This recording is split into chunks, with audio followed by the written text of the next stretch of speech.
Hello, everyone. This is Ranger Rob, and welcome to the Ranger Rob Country Living Podcast. And I have a guest again. I have Dale Wiley here. So here he is. How are you? Good evening, Ranger Rob. How are you tonight? Super. So either you've taken a picture of a masterpiece and you're hiding it behind you, or you got a sheet covering something there. What's going on there? Well, this is a bunch of old bobbleheads and some guitars up on the wall. A few of our photograph pictures up there. Played around a little bit with the background here, and we got some more work to do there. Yeah, we're still getting our mojo together. I keep telling people. So before we get started, though, I need to tell everybody you can find us the Ranger Rob Country Living Podcast on Spreaker, and we have links in that in the description. We're also on iHeartRadio, we're on Spotify, a whole bunch of other places. So if you just like the audio version of this, just go there, and you can use probably any software you have on your cell phone, and just search up Ranger Rob Country Living Podcast, and you'll find us. So anyway, so how you doing, Dale? I'm doing well. Worked outside in the garden today and working on a few things. Beautiful day here in Central Oregon. Can't complain. Got outside and enjoyed the sunshine. Doing well.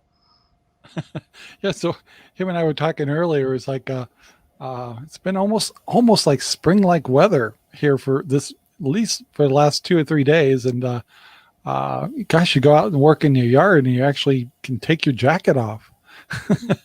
Yeah, it's beautiful. Normally, we got a little cooler temperatures there in the morning, but, been able to get outside by 9 o'clock in the morning and get going and just enjoy this weather, catching up on some things that normally wouldn't do this time of the year, but let's get ahead of the game a little bit. Yeah.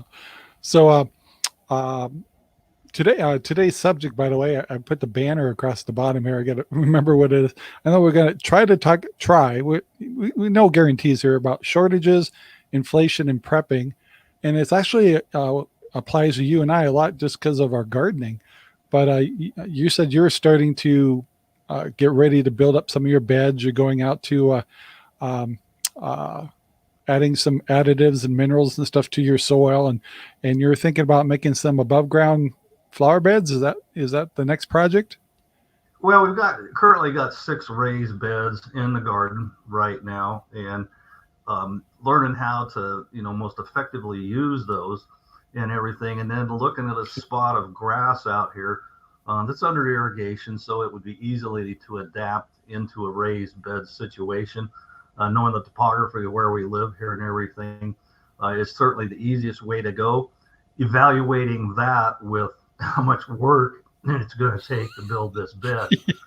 Excuse me, about 60 feet long and everything. And 20 years ago, I'd already been started on it. I'm still thinking about it right now. So that's actually what caused me to go into hydroponics.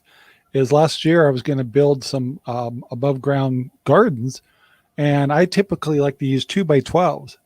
Well, I went to the store and priced some 2x12s last year.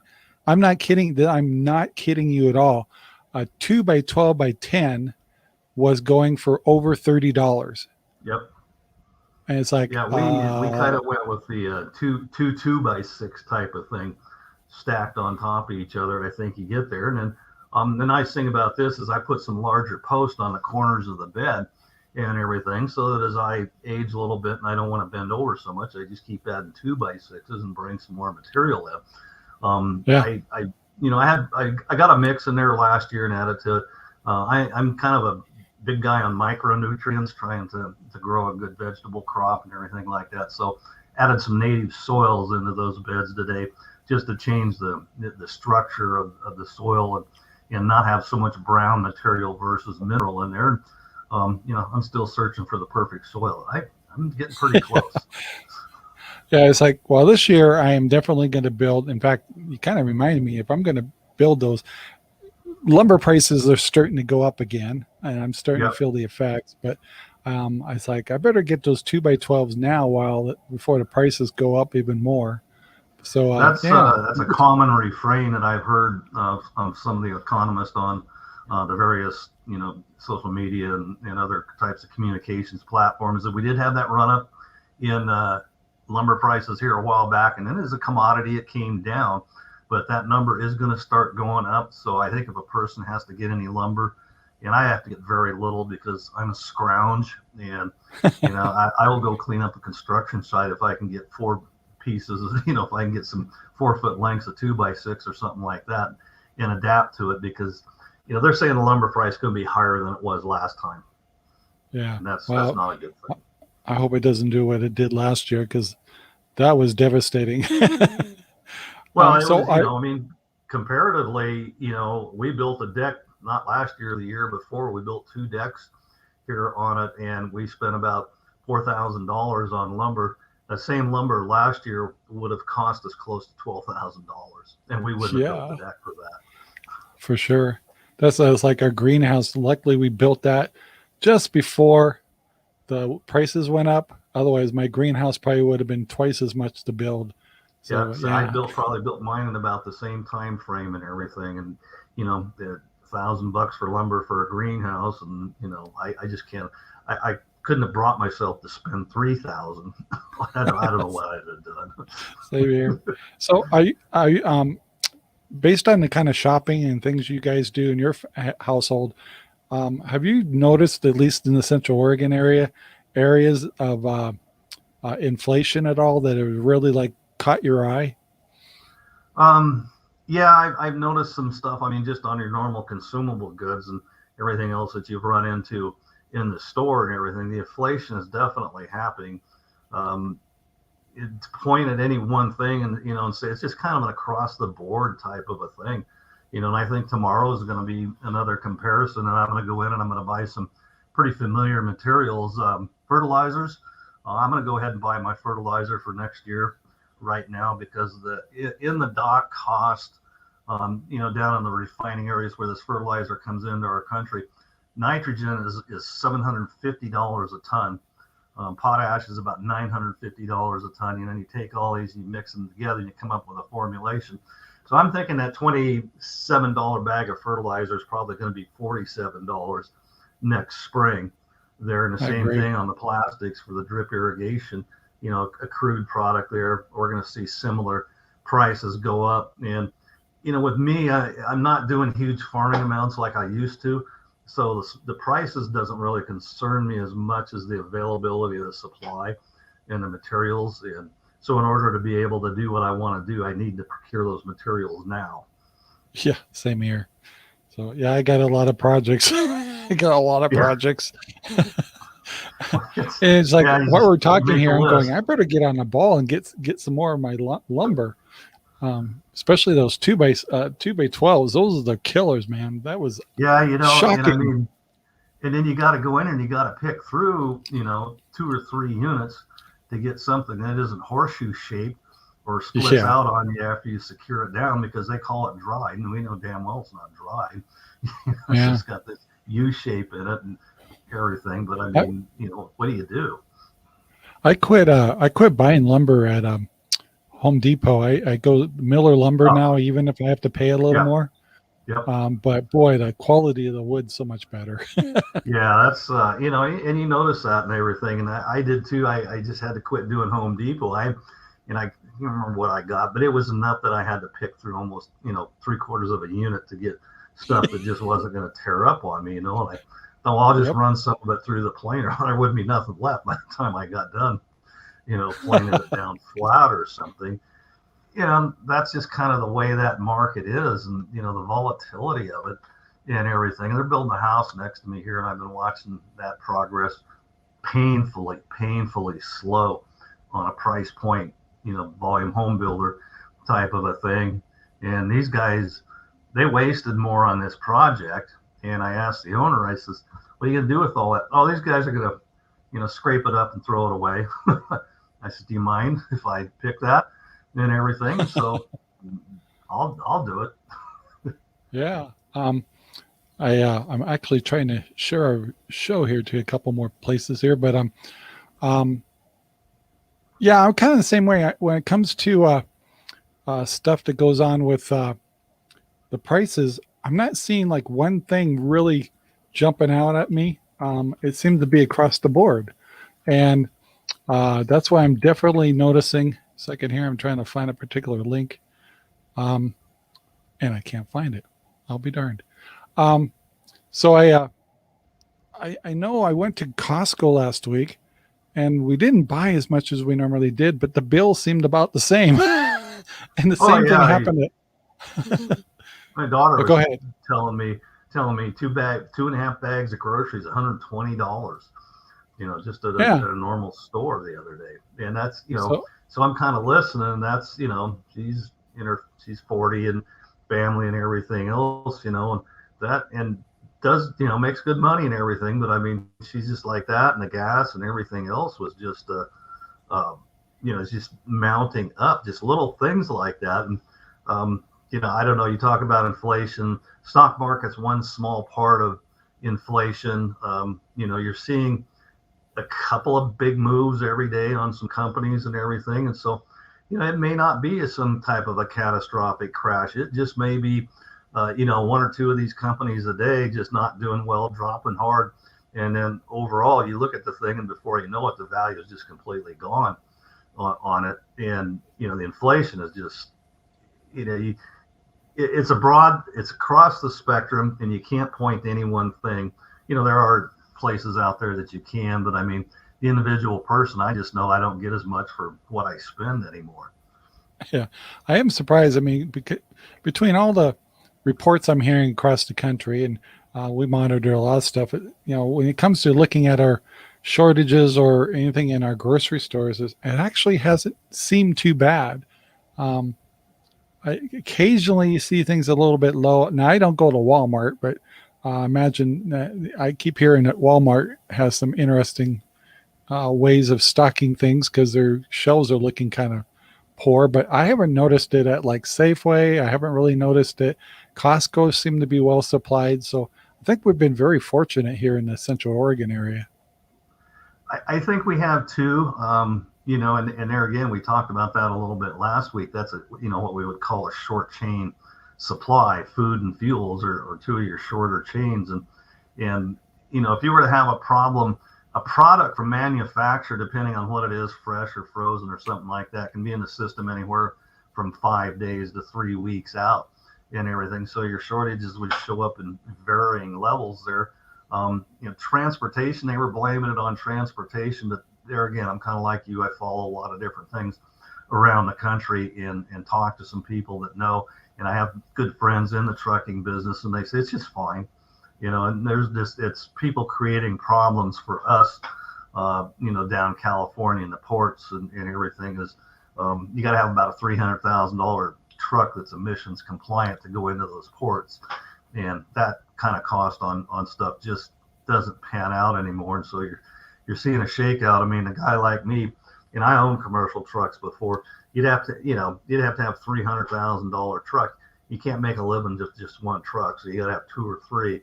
And before you know it, you're into this thing horribly amount of money. And, it's just bottlenecks like that. Transportation is what's going to cause it. We'll see how our roads do this winter over here. I mean, most of our stuff has to come over, one or two mountain passes out of the Portland area or somewhere else like that. We'll see if our departments of transportation are going to be able to handle that clearance and everything else like that, because basically groceries and fuel are done in 24 hours if they don't resupply. The whole just-in-time thing has made that it work good, but it doesn't take much to throw a big-time hiccup into it. Yeah. Jack Walsh says hello. He's an old watcher of ours. And yeah, I see his comments on, hi, Jack. See his comments on your videos all the time. Yeah, he actually they drove up from California and stopped in here, and nice. So we got to host him for a couple hours, and it was really nice to meet him. So we had a good time. So one of the other things I was going to ask you is, one of the things I was impressed of is tomorrow we're on Crooked River Ranch, and you're going to actually we have one of our representatives here in Central Oregon that's going to meet with the people down at what we call the Sandbaggers restaurant. Did I get that right? Yep. And what I wanted to mention about that is is those are the kind of things that we need to start doing. Absolutely. Is showing up to that stuff and voicing our concerns or questions to our representatives. And I think conservative wise, and people kind of know I'm on the conservative side, we tend to be people that are more understanding and not so much in people's faces, so we get walked on a little bit. We step back, we try to avoid confrontation and stuff, and those days have got to stop. We've got to still be civil, we still need to be involved, but violence is not the way to go, but being involved and stuff. And I know you said tomorrow you're going to do your best to try to make it down there. I won't be able to make it there with Sherry, but if I go down by myself, I might actually come down and practice what I'm preaching here. Yeah, I absolutely think it's important. And I mean, it's, these politicians and we're talking about a state legislature here, so it's not, like our congressman or something else, which I have went to those events as well. But a state legislature, I mean, we're getting down here to the level that you and I can talk to these people. School boards and stuff like that are kind of a local type of a thing. They're not real good listeners these days compared to what they were. And so, well, they don't listen at all. And I'm not going to waste my time here, but on a local representative, and like you said, absolutely civil. I can sit down and have a conversation with anybody on this thing, and we should be able to drink a beer together afterwards and everything. But I'm going to explain to him that the people are tired of what's going on politically in this country and the impact that it's having on us so many different ways. And I can send him emails and everything else, but if we're going to stand there and drink a beer, he's going to have to listen to me for a few minutes. And that's the idea there. Especially if you buy the beer, right? Oh yeah, I'll buy him beer. Absolutely. I mean, so that way I got him captive for however long it takes him long to drink that beer and everything. If he wants another one, I'll buy another one and everything. Right. But absolutely, these people have to be told. This whole thing of hiding behind social media and fighting your battles on Twitch. I won't say the real one on Twitch, type of thing. Yeah, it's just ridiculous. There's no accountability. There's no personal accountability for this. So don't run and hide. I mean, it's a mess, and it's gonna take as long to unmess it as it did to mess it up.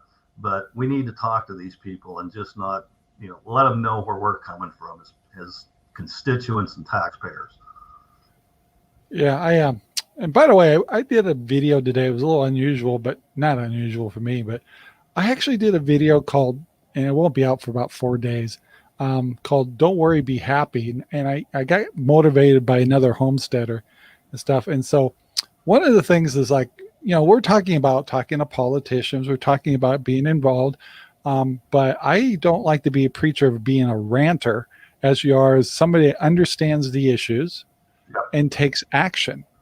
And so the other part of taking action is being happy and involved and positive minded and tolerance, which is what I call freedom and liberty is tolerance.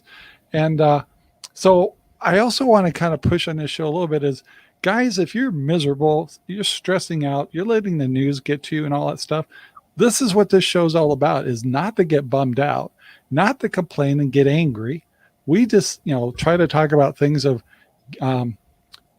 getting involved, get involved, don't get, stressed out over it, but take action and do things that by studying the news, studying all sides of things, you get a general idea of what's really going on.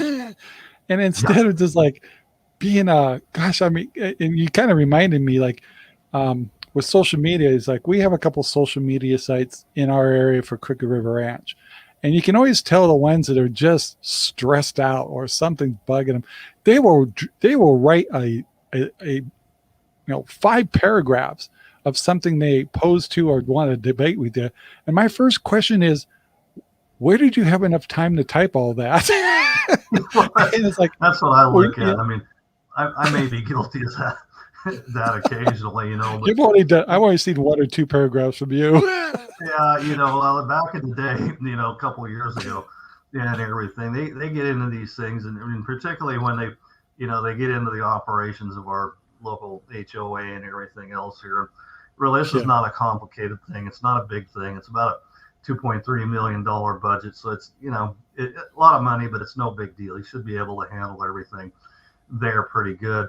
And it's just kind of the whole thing is people today need to have the biggest, the best, most robust BS filter that they possibly can have on everything that inputs into their eyes and their brain. And, fortunately, I've been trained years ago, several different times, industrial psychology and some of this stuff, and understanding, what the whole process here is how those people are going to get to that point is important. And, you have to understand it. And it's like, no, that's not even close to reality, type of thing. And it's, I follow the financial markets fairly closely. And so I'm up early in the morning, and the first thing I do is I go in and I look at it, and it's like, wow, look what the writers did overnight. They put all these BS stories up. Every one of them, the wires, and there's hundreds of them. They throw these stories up, and it's like, let's see if we can move the market today with this story, type of thing. And so it's like, now I've seen that trick before. You're gonna have to try something else, and so that's how this whole thing kind of sorts out. And it's like you said, people right now, the whole big picture on this thing, there's not a lot you and I can go out here and do that's going to affect it. We do need to be, giving input to people and our peers and our cohort groups or those we associate with, and have good interchanges going on there. But, anything you or I going to do is probably not going to get us, a lot closer to the situation. So we're reactive. I mean, we have to react to what's going on. And so how do we react the best possible way, given the circumstances that we're in, each one of us, both financially, preparation wise, just go down the list financially and all this and that. And there's different things for everybody, but how we react to what's going on is going to determine how we go through and come out of these situations and times that we're heading into, without a doubt. Yeah. And by the way, just because of research and community and all that stuff, you're the one who corrupted me over here. I don't know if you know this, but so I used to live on the Crooked River Ranch 20 years ago, and and back then you couldn't have, certain things, like when it came to certain animals and stuff. So I was talking to something, and you came on and made a comment going, you can have other animals on your property. And I'm going, I did not think I could have anything more than just chickens and maybe a horse or something. Because back in the day, they actually wouldn't let you do that. So after I talked to you, I went down to the office, and I said, well, I'd like to raise some Idaho pasture pigs. Can I do that? And the lady just giggled. She goes, yeah. I go, what? And she goes, yeah, you can pretty much have anything you want here. And I'm going, no. And she brings out the piece of paper, shows me what the rules are. You got to be like 200 feet from another structure with pigs and certain other things, but all very reasonable stuff. And I was like, my mouth dropped to the floor. I could not believe it.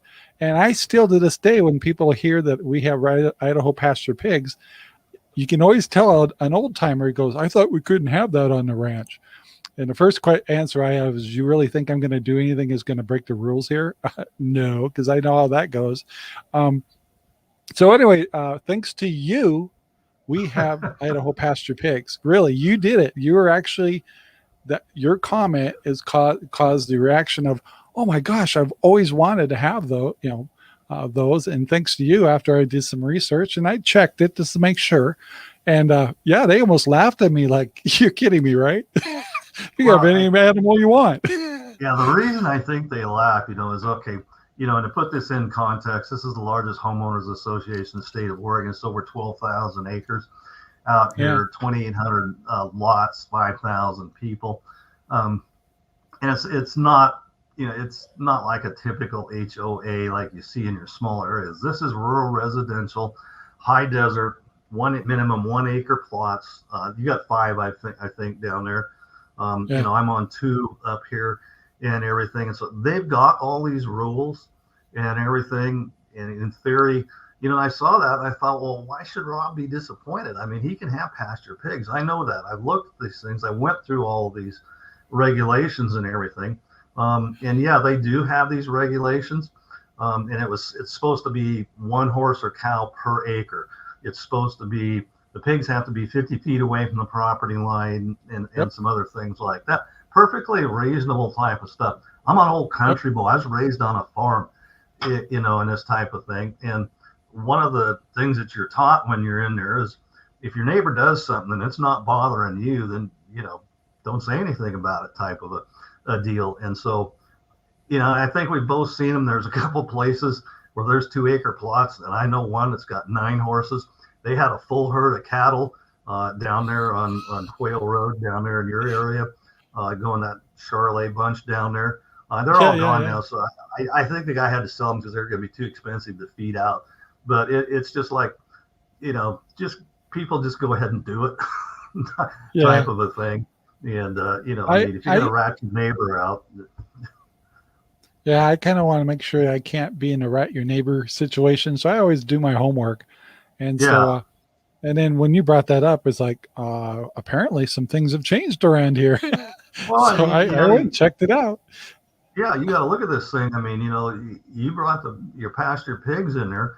One of your better sources of protein for small acreages like that is as far as what the inputs are and everything else like that. And, you know, gosh, if you have this land, you follow, you know, the rules that you're in, you don't bother your neighbors and toss your neighbors a slab of bacon or something when you butcher and everything. I mean, this is part of living, you know, out in the country like this. And, you know, my situation's a little different. I've got a little less property, probably a little less, you know, physical ability and everything. So I kind of, you know, I do some different things on my protein sources, but and we got chickens and everything like that. But, you know, to restrict people from doing something that's a reason, and particularly in the times that we're headed into, you know, right now, I mean, you're going to be set for proteins. You know, I buy mine direct from producers and ranchers around here. So I get a good price and I get a very good product. And that kind of fits in with my whole prepping scheme that I'm running here right now on a smaller property. Yeah, when I first got here, I bought into a quarter beef over at Cinder Butte. That turned out great.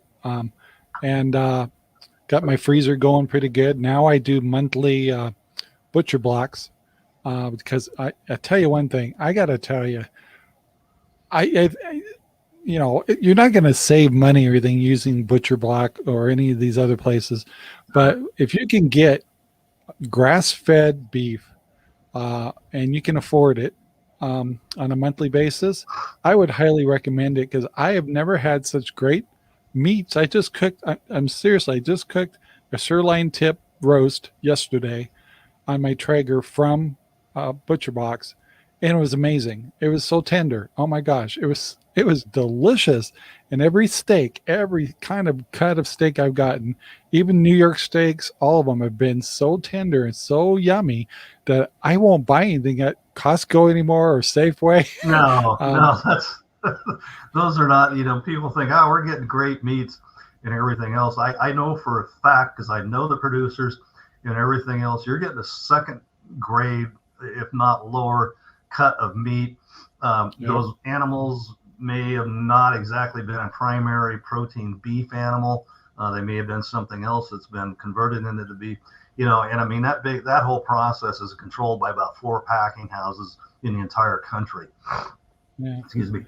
And you know, I just know too many producers out here that you drive down the road, and as you go into town there's a couple of the farms on the right-hand side, and you can see they've got like 6, 7, 8 feeders in a couple of different pens. Those animals are being fed out. They'll be sold at auction over the wintertime to provide income for the family and everything. That's going to be some pretty decent meat. And you know, I got a guy that's out in the Pilot Butte area out there, and he butchers every now and then. And we primarily only eat 2 cuts of beef. I have some dietary things I have to pay attention to and he produces some of the best tri-tip and the best burger that you can find. And so sourcing it, and it's the same thing like you said. There's another brand called Painted Hills, which is a co-op of ranchers here in Oregon, primarily a little bit farther over into about 100 miles from us and area. But anyway, they were butchering over 700 animals a month and everything to move that meat out through that brand. And there again, I've had several different ones of it. Some of the best stuff around. And I'm an old Oregon State guy, did my animal science and everything else like that. And so I like to see how the animals are raised and, how that converts into quality meat. And more importantly, we're keeping the money locally here. That's the main thing. Yeah. It's not going off to some large corporation somewhere. That was like another video I did the other day. I was like, this is the first time I've raised pigs, so it's a learning experience. Right. Then I got to really thinking, it's like, that the Safeways, the Costco's, they're buying their meat from the normal production line, chicken places, production line, pig farms, and cattle and stuff. And I kind of look at my pigs and I'm going, I know that I'm like this year we'll be butchering one, not this year, but in spring. And it's like, I know exactly what that pig's been eating. I know that he's had a happy life. He's never been pinned up. They're in nice big their own paddocks. He's got to live a pig's life, roll in the dirt, cleanest water, the happiest life ever. And so that pig will actually have 2 bad days. The first the first bad day is when he was castrated. His second bad day would be the day that we have him butchered. But what a great thing, what a great gift to give animals, and a good life. And the fact that I've got purely organic pork coming, I cannot wait. And I hear, and Idaho pasture pigs are supposed to have a very high quality meat line to them. So I'm really looking forward to this. But I got to thinking, it's like, if you can buy your meat from your local areas, and yes, you'll be paying a little more and stuff, but just think what you're doing. When is, most of those ranches, there's only a handful I see once in a while. I go, oh my gosh, that's way too many cows and too much mud. But there's some great grass-fed beef out there just locally. You just kind of get on the list. You can just go to Cinder Butte Meats and say, hey, can you put me on the list for the next person that's going to be offering a co-op on one of their cows or something? And they call, and that's exactly what I did. I got on the list. They gave me a phone call, got me in touch with a person, and I did my transition with them, and then I picked up my meat right there at Cinder Butte, and it's really good stuff.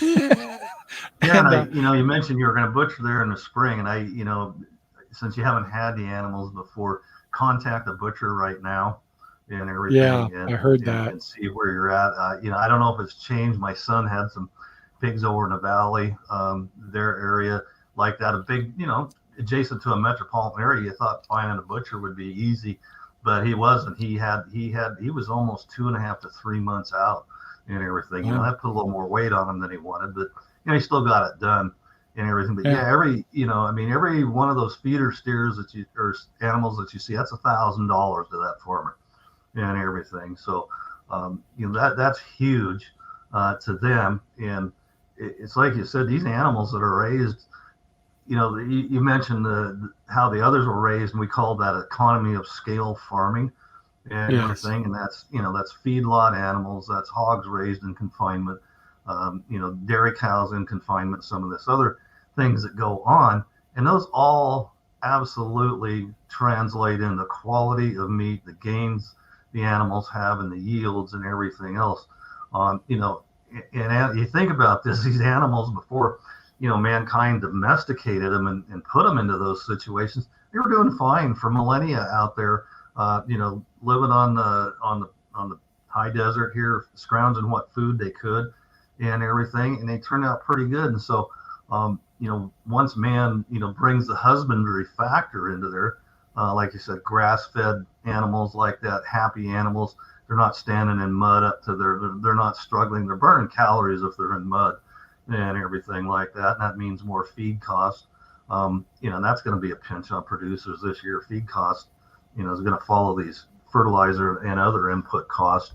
And I wouldn't want to be a rancher right now. I mean, I've made my living doing that before many years ago. And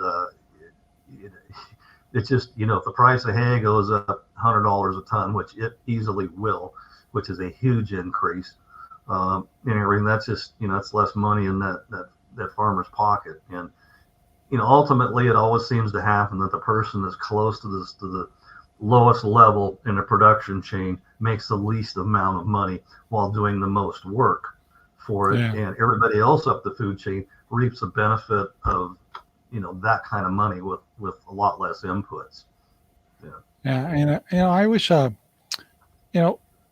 one thing that's really bad about Americans is we always want low prices and high quality, which you can't have both really, unless you're buying from China. And quality is questionable. But when it comes to meat, it's like, yeah, you're probably going to pay maybe $1 more a pound or something. But some of this, like the chickens, like we're getting ready to do the Cornish cross chickens. And it's actually, I don't know how many homesteaders are reporting that they're actually producing quality chickens and processing themselves and actually being as equal, if not better in price than the stores. And that's amazing. I don't think you could say that before, but coming up now, they're actually getting their chickens. If they have to sell them, then they have to bring up the price a little higher than the stores. But for their own cost internally, they can actually produce their own chickens as price-wise as good as, say, your Safeways and your Costco's. And that's amazing. That's a great report. It is, and I find that interesting that you mentioned that because, I'm driving down the road the other day, and I'm always looking, and there again, you've got a little larger property, you're able to do that. If I got a little smaller property, and I thought, God, if I could process these chickens, easier and everything, and there was a way to do that, I'd have my broiler chickens in here in the spring, and I'd feed them out over this. I'd probably do 2, runs of them. Somehow I'd have to build a place for them and everything. But if we could, get that processing thing down there, I know I can raise them cheaper than they can because there's just way too many people in the distribution channel between the producer and the end user.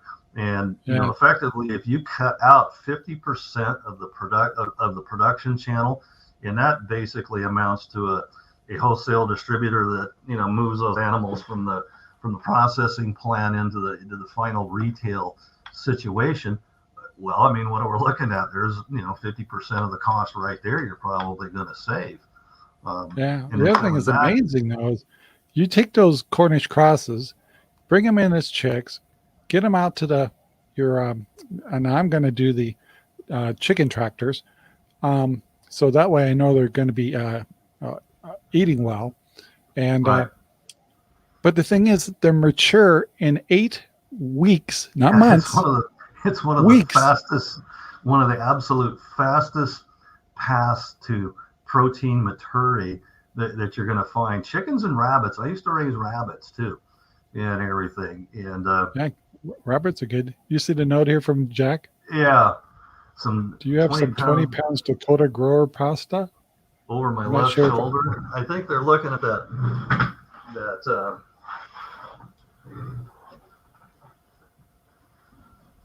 I think they see my little neckerchief there, and it looks like a flour bag, but it's actually a Leonard Skinner neckerchief from the 2015 tour that I got when I did a meet and greet with him in Salem. If that's the right one. Jack is very observant. Either that. This actually looks like this is actually supposed to be a photographic backdrop, and that it's just completely wiped itself out in my bad lighting in here. So it's like, well, you got a new to getting your your setup here, so it doesn't make any sense to dump a bunch of money into something if you don't know if you enjoy it or not.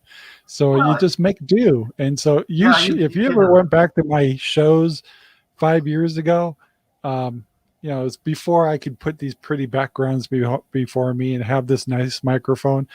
It's like I tell everybody, just start with the basics and make sure you enjoy what you're doing first, because then put a little money into it. But there's no Well, that's the reason to thing, go nuts. I'll look at it and say, I'm enjoying this. And like I said, I may take this a little bit farther and everything. But yeah, right now we're just going to kind of roll. We adapt to whatever the situation throws at us in here and everything. And so This is not a studio. This is my office. This is, I got guitars hanging on the wall and pictures and books and everything else like that. And then I'm sitting there and I go, wow, I got really bad acoustics in here. I play some music in here and everything, and I've known that. And so, it's an excuse. I'll get the thing going here pretty good. Besides, like somebody has a whole bunch of, I have extra microphones and mixers and stuff. It's like, you call me first before you go spend okay, a lot of money. I may take you up. Have to come check that mixer and stuff. Same thing with Cornish crosses too. If you wanted, you want a couple Cornish crosses, the only thing that will really cost you is to help process them on the day we do them. Well, these are things we've got to start, looking at and everything. Yeah, my son's going to be involved in their family, and we're going to do 25 to 50 Cornish crosses. It's like, hey, come on over, help clean a couple chickens, take some home. And that basically kind of, comes down to the fact, 1 pound of protein per person per day is pretty much the normal thing. And, if you go at it like that, then you know how much protein you need. And that's, then, like I said, we talked about last week, I always went 15-20% more over on materials in the construction business and everything. And so I think that same thing applies in preps, because, I wouldn't feel good just prepping to that level to cover myself. I've got to have something to share with others. I've been guilty of planting too many vegetables, and I don't eat many vegetables and everything. Wife says, you got to stop trying to feed the world. Well, if you get extra stuff like that, you bring them over here, because I got pigs that'll eat them. Well, that's the thing. We got these chickens here, and my son left some stuff here on the front porch yesterday, and I went out and I picked this thing up, and I'm going, my God, there must be 12 or 15 pounds of refrigerator cleaning stuff here and everything. And I thought, let's keep these chickens busy for a couple of days. I threw it out there about 11 o'clock. It was all gone by 4 o'clock. I'm pretty sure that chickens are related to pigs. Oh, but, they are. I was just doing a little calculation here. Just think about, 50 Cornish crosses. And let's say in the worst scenario, you average 4.5 pounds per chicken after they're cleaned. That's still 225 pounds of meat to put in the freezer in 8 weeks. 8 weeks, people. 8 weeks. That's 2 months. Yeah, and chicken, like you said, chickens and pigs they are very similar in their conversion rate. The pigs will actually probably outdo the chickens a little bit. So those are all the things you look at when you're prepping. What's my conversion ratio on this animal for the inputs and the amount of space that I've got this animal on? And it's just like cattle, take a lot of space. And so it's very similar. We were in the nursery business for a while, and we had a small piece of property, and we had about a 2.5 acre container yard there that we grow cans, 1 gallon, one size pots and everything. And doing the calculations on the thing, I had to start shrinking my pack sizes down a little bit in order to get more money per square foot of that yard out there. And just jumping off the rail here real quick, we talked about seeds and everything else. From the seed producers, I've done some research, and I was wondering how they were making any money on some of these pack sizes and everything else over the last couple of years. And lo and behold, a lot of them have figured it out. The bigger non-burpees and gurneys and all this type of things, the territorials and some of these others. And I don't fault them for it. They've had to increase their pack sizes. I had one here, a pack of carrots, it was like 4 or 5 grams. It was $5 or something like that. They don't even sell anything close to that anymore. You're going to pay a minimum, and I agree with this from a business standpoint, of about $11 for a 5,000 pack of carrot seed. And I kind of went through the whole thing, and I looked at this thing, and I go, well, they had to do this to make money and everything. But my thing, 5,000 carrot seeds, I mean, I don't need that many type of thing. We collect a lot of our own seed, and so the amounts that we're going to buy this year are going to be smaller. So I'm actually going to do some research when I go to the supply store tomorrow and probably pick up some of my seeds in smaller packs, because it's just, otherwise I'm going to have I had like a $90 seed order last year, and I need about half of that, if that, right now.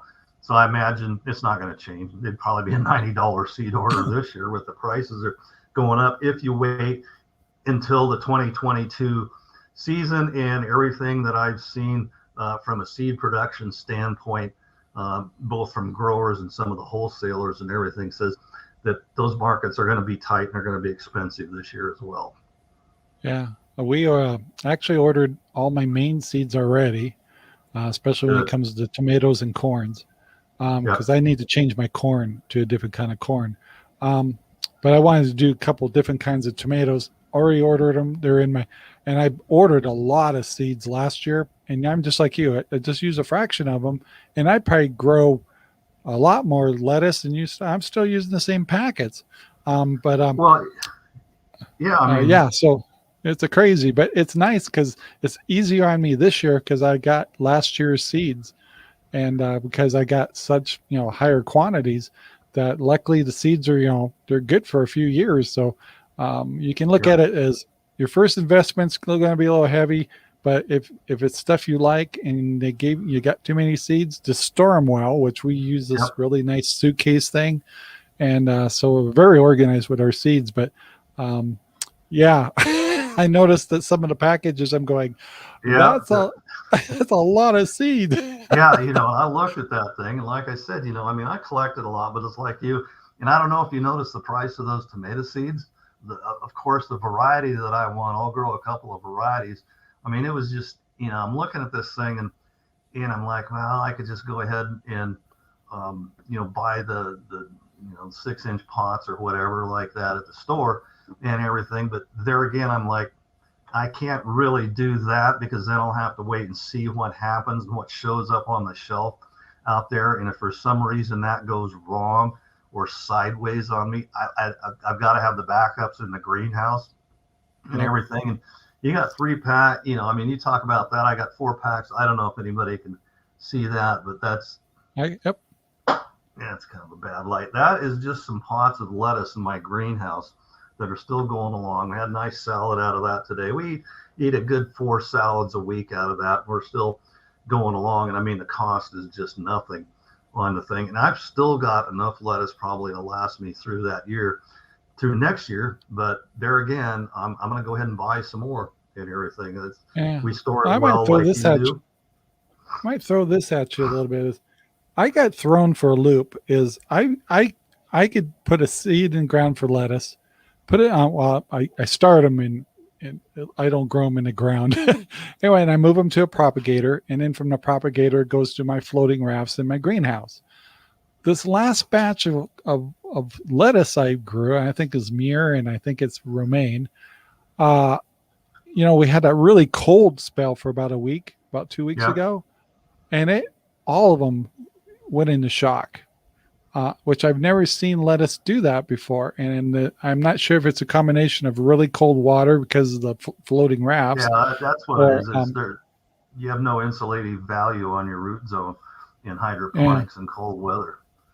And so that's the first time that's ever happened. And I'm thinking, I'm not really sure what caused it. Is it the water? Because the water is really cold. The water's not frozen or anything. And it has aerators in it, so it's blowing bubbles. But this is my first year with this greenhouse, so I don't know what my capabilities are. So I've got some lettuce in there just struggling, but now the ones that kind of wilted, I lost more than 50% of the lettuce I planted out there. And about the other 50 are just struggling, but starting new leaves. And they're actually, if I don't get a super bad cold spell, I'm kind of thinking the other thing is, did I put them out to the greenhouse too early? Should I let them get a little bit bigger and stronger on the propagator, which is in the house, in my green room, and then so they're a little more hardier? Because they went out with maybe 4 leaves on them, and Right. I can take them up higher on the propagator and get a few more leaves and get them a little higher. I'm using my hands like crazy. And so I've got a couple, so I'm going to do an experiment. I got one that's kind of 3 inches high or so, which is on the propagator. And I'm going to take that out to the greenhouse and put it on the floating rafts and see if it handles the cooler weather better than a younger plant. I don't know if that's a good idea or not. What's the temperature of your water? Oh, I have no idea. Tell you the truth. Okay. Nothing happens in the root zone under 55 degrees. Okay. Let's just that level right there. I never thought about warming the water. So a soil temperature probe is your best friend. I've got them. I keep them in my soils there and everything. Nothing happens under 55 degrees. There is no real activity that goes on, even with your mycorrhizals and your bacteria and some of your fertilizer uptakes. I mean, you can throw the fertilizer in there and it's just going to sit there. That's an interesting concept. No, it's root temperature is what it is. And I don't know on the way in on Chinook Street there, I look at people all the time. There's a guy that put a berm in there. And when he put a berm in there, it's really angled like that. And up here on top, he had some artivite. He wanted to get a screen. Well, when your berm is like this, I'm trying to do this. That's weird. The plant's up here, but I mean, normally on a flat surface, you have insulating value from your soil, and you put it on a berm and you pull it down, like this. And the sun is just beating in on here. Your roots are this far from the heat instead of being this far. But going back to the temperature, it is the temperature. Generally, I sit there and I watch my temperatures. I put a couple in the ground out here, and when I do finally go into the greenhouse, I want to keep my root zones at 55 degrees. That doesn't always happen, but there's still enough insulative value in the soil to prevent any damage from the colder temperatures. Water, you have no insulative value. And so if that water starts falling, below 55 degrees, there's going to be zero uptake of nutrients by those plants because the plants are going, I don't like this cold. I'm going to go ahead and go dormant right now. And when I warm my feet back up, I'll start growing again. Tell you what, we could do an experiment because I have 2 floating rafts side by side. So what I might do is stop and find a place to find some like a corium heater or something to put in one of those tanks, and literally just put it in one and see if there's actually a difference. Because I have never heard that before, but a lot of people don't, run their stuff at this time of year, and they don't have the kind of temperatures we have. So, you'll notice on stuff that you plant out in the ground, whether it's ornamentals or apples or fruit trees. Okay, I mean, they'll set buds and everything else like that, but there's not going to be any active growing going on or any type of photosynthesis that's required for terminal growth and everything under that 55 degrees. And so basically we don't do nothing until the soil gets up to 55 degrees and maintaining that. Wow. And so, I'll go ahead and I'll put the heater and everything under my root zones. And even if my root zones drop under that, in the greenhouse at night, it's no big deal. But in hydroponics, you've got a continual cold water situation on those roots. And there again, if it's under 55 degrees, they're just going to sit there. I bet you're right. I bet you that's the problem. I cannot wait to do a test. So, and that'll be good because I'm pretty sure you're going to find that one out. Go get one of those thermometers and see what that water temperature is right there. Because if it's at 55 degrees, those things should take off and grow from there, especially a cold crop like lettuce. Yeah, I was like, why? Everybody's, lettuce is doing good because a lot of them would do really down to the ground, and they put the little hoops over that thing, and they'll put a cloth over it and keep it warmer. I'm not doing that. And even if I did that, Sherry and I were going, well, maybe we should put hoops over the floating rafts. What? I don't think that would fix the problem if it's the water. No, it's the water. I mean, most of your plants, particularly your lettuces and stuff like that, they can really stand some ambient temperatures that are not, that great and everything. Yeah. But if you get that root zone down there and you stress that root zone and you get that down there, under that temperature like that, there's just not going to be the bacterial activity going on in there. I agree. And plus, totally it's agree. just the plant is not going to do any kind of uptake on that. So. All right. Well, now we got a challenge going on here. So, and I do a daily video, so we'll see the results. And I think that's a great idea. I think that's my problem. This is my first year in hydroponics, and this is my first year with a greenhouse. So I am learning so many new things when the different seasons change. And that's exactly what it is there. I don't know a lot about hydroponics. I mean, this and that and this and that, decided it wasn't for me and everything like that. But once you take that insulative value, of the soil out of the picture, you're talking a completely different growing equation. One I couldn't even begin to understand. I just know root temperatures have to be 55 degrees or more, and whatever we do to get there gets us there. I know that water's got to be below 55. It's pretty cold.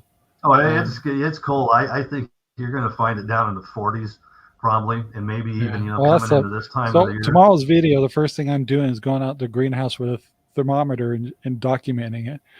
That's what I love about my daily videos. I can go back and look at anything. Like Sherry and I are going, when did we get our first egg? Well, I had to do a bunch of editing, and I was going through old videos, and it was like, I know exactly what day. It was December 20th last year. Somebody says, well, it's a beautiful day. And I look back through my pictures and we had 16 inches of snow last year at this time. And I took the picture, there was 16 inches out here at, 7 a.m. type of thing. So, that's what I need to do.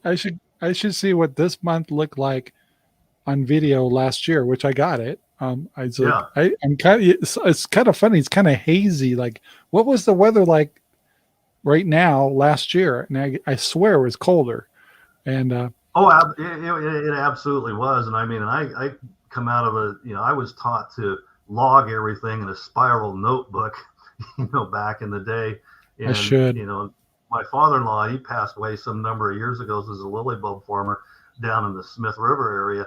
And we were cleaning stuff out, and I come across a stack of spiral notebooks that covered over almost 20 years of farming lily bulbs and cattle down there. And I've read them all. It's amazing. Yeah. And I do need to remind you, we only have about a minute left. Yeah, I'm watching the clock here. So, this has turned out to be a really good show. And then really what I like about it is I think you solved my problem. And so I need to bring my little problems out to the top to get more people's opinion. And so that's wonderful. Well, I think that's how you quite figure it out. Yeah, I think that's how you figure it out, And I mean, I'm just kind of taking my old farming experience, maybe some college education and everything like that. And you just, you apply it in all these different situations. Water, soil, temperature's got to be up there. See what happens. Yeah. Well, hey, thank you.